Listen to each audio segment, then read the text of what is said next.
converted to Islam in the community that we converted in, conversion was still basically an anomaly. You know, convert here, convert there. So you didn't really have a need for an organizational response to conversion. But things have changed, and now there's in the upwards of 20,000 people at least a year that converting to Islam in America. We were lucky enough to meet like really great teachers early on in Islam.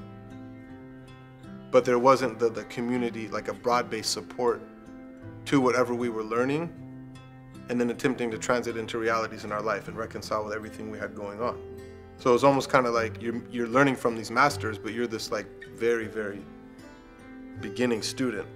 And there's no kind of community bolstering that whole process and supporting that process along. So what that meant for the generation of people who converted to Islam when we did is some made it, some didn't make it. For me personally, I'm very grateful that I met the people that I did and had the opportunity to sit with and learn from the Imam Zayds, the Sheikh Hamzas, the Mawlid Hassans, the Abdul Manans, the Habib Omars, the Habib Alis, the Sheikh Khatris, the Sheikh Abdullahs. I mean, if I look at me, you, Yahya, and our generation compared to cats that are converting, we don't really have any much to complain about in that regard. But I think like that's one thing, the community is another. So even though Ta'leef is an idea whose time has come, it's still an anomaly in the community. It's still the exception, it's not the rule. The rule is not that people are coming and asking questions about Islam and they're meeting qualified teachers, qualified counselors, qualified companions who can answer the questions in a way that's rooted in the Quran, but is presented in a relevant and accessible language. That's the exception, that's not the rule. Anytime Islam has gone to a place, it took root when the people in that place learned about it and began teaching it to their people. It's that simple, and that's happening here now. There's American people converting to Islam, learning about Islam, and teaching it to their people the best that they know how. If you're teaching beginners in Islam, or people that are not Muslim, or people that are interested in Islam, you have to speak in a language that, and what did Allah say in the Quran? We didn't send any prophet, illa bilisani qawmihi, except with the tongue of his people. And the tongue doesn't just mean language, it means an understanding of the entire cultural context. We're just doing it according to the reality of the cultural context here, which in our view is at the essence of the Quranic conversation. So if you're saying you're changing the deen, we're going to have to talk about Islamic law, and talk about Sharia, and talk about the book and the Sunnah, and identify what are we doing that contradicts that. If you're saying that you're doing different than how I'm comfortable from a different cultural context, then yes, we are changing it. And it's only just begun. He said, sallallahu alayhi wa sallam, ad-deenu al-mu'amala. The religion is how you treat people, it's how you interact with people. So it's a social reality.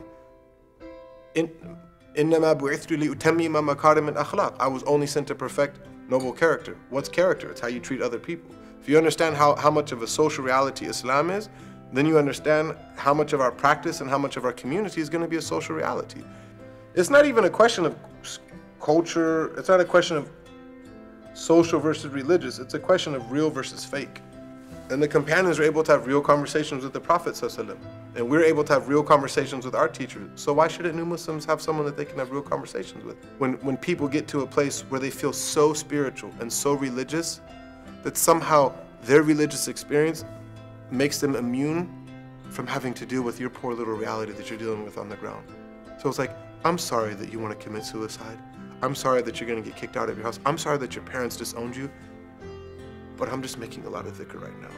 So I'll make dua for you while I'm making dhikr. That's the reality, spiritual bypassing.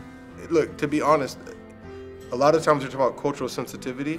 What you're really asking is, why don't American Muslims have spaces where they can feel safe as American Muslims and be themselves? Dr. Suleiman Yang said that religion is ultimately a personal thing, but its intergenerational survivability depends on the community. It's like if the Muslims are going to survive and if the community is going to be sustainable in this context, there has to be things like Ta'leef. It's not about an organization. It's not. It's about a response to a very real need.